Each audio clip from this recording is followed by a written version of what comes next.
साहेब साहेब माझ्या मुलाने काहीही केलं नाही आहे. अहो तो निर्दोष आहे. अहो त्याच्या मित्रांनी मिळून त्याला अडकवलं आहे. मी तुम्हाला सांगते त्या दिवशी काय झालं होतं. त्या दिवशी रात्री त्याच्या एका मित्राचा फोन आला आणि आणि तो बोलला की तो कुठल्या तरी अडचणीत आहे आणि त्याचा ॲक्सिडेंट झाला आहे. अहो माझा मुलगा ताबडतोब त्याच्या मदतीसाठी धावून गेला हो. आणि आणि त्याच्यानंतरच हे सगळं घडलं आहे.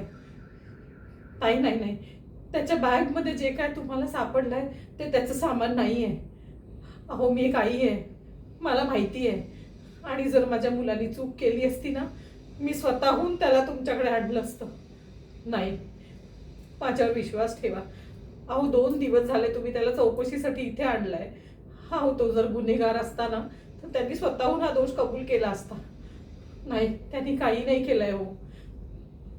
आणि आमची परिस्थिती पण अशी नाही आहे की मी कुठल्या तरी वकिलाला त्याची फीस द्यावी आणि त्याच्यानंतर त्यांनी आमच्यासाठी ही केस लढावी. माझ्याकडे एवढे पैसे नाहीत हो. मी तुम्हाला विनंती करते, प्लीज माझ्या माझ्या माझ्या मुलाला सोडा. त्यांनी हा गुन्हा नाही केलाय. तो निर्दोष आहे. प्लीज त्याला माफ करा आणि सोडा.